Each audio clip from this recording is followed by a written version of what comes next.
When we make plans to do something new, oftentimes we have the best of intentions to follow through on a daily basis, but the actual practice is pretty hard. You need to have some encouragement along the way. And today I was encouraged by our Friday group that meets at 11 a.m. on Zoom, which you are welcome to join as well. We are going to be live next week. That would be March the 3rd.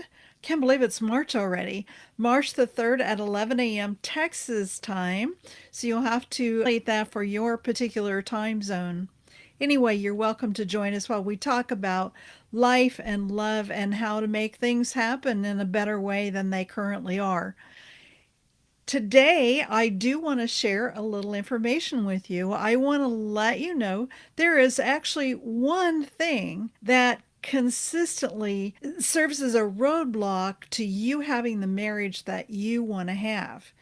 We all have these dreams of being closer to a husband, being closer to our mate, and yet we get stuck and we can't figure out why that doesn't change. And if you're doing all of these things and nothing's happening, if you're trying different strategies and such and nothing's happening, this could be the roadblock that's getting in your way.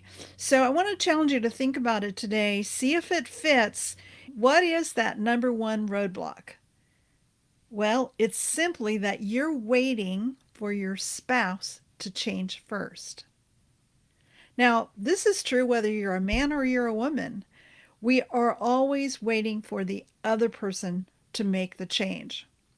And we don't believe that we could do anything that would make a difference unless they're willing to participate in the process, unless they're willing to change some things about their own person in order for that to happen.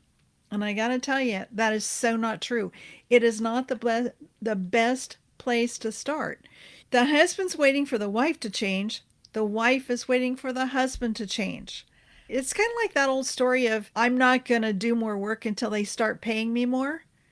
Yeah, it doesn't work that way. You're a good employee, and that changes your employer's behavior, and that they're more likely to increase your pay because they see what you're doing, they see your effort.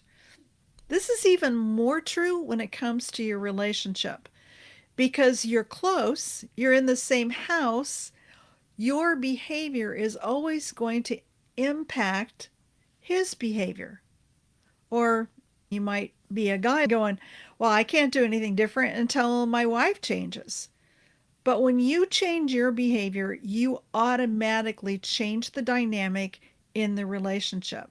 And a change in one part of a system is going to cause another change to take place. Think about those toys that hang over a baby's crib called a mobile or a mobile. I don't know how you want to pronounce that word, but it's the little toy that hangs over the crib and it's got different little toys for the child to look at. And if you tap one of them, the whole thing starts to rock, which is part of the fascination for the baby, right?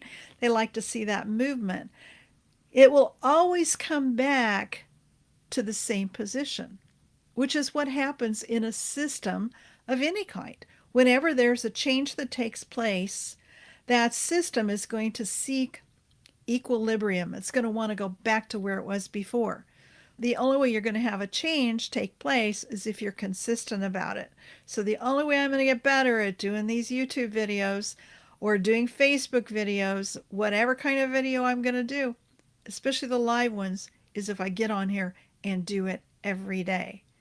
And the system, my system for reaching people, is going to change because I've changed something. Same is true with your husband, your wife.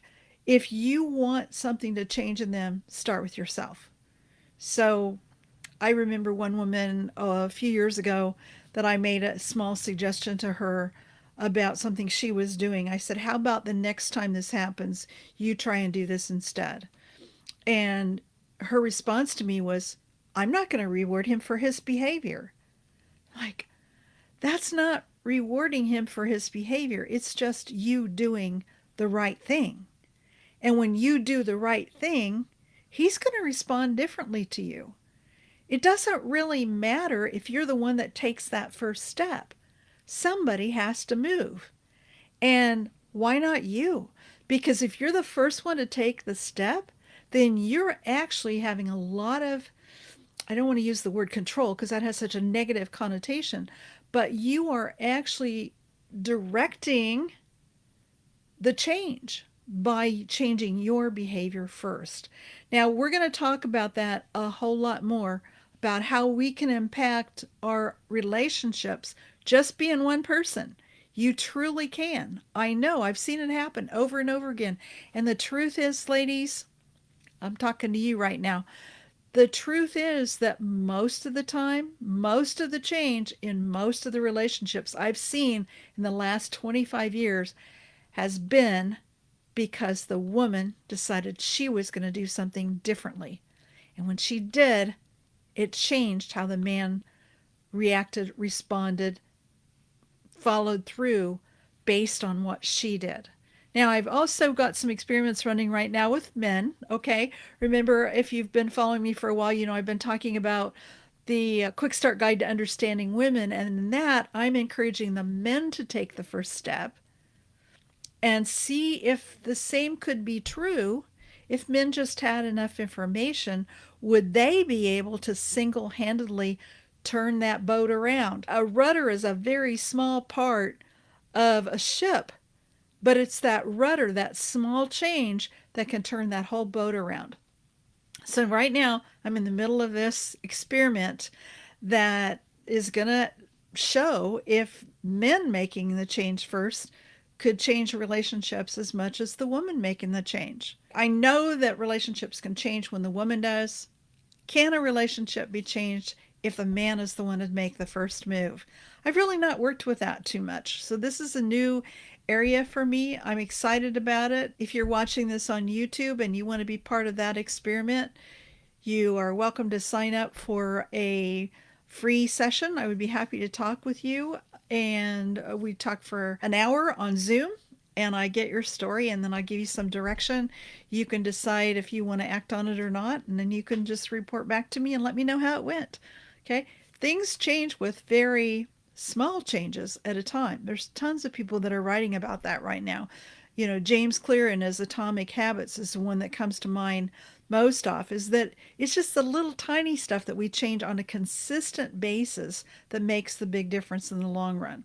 It's not waiting for your spouse to do something different. It's something that you can do. You can be proactive. You can be the one to make it happen.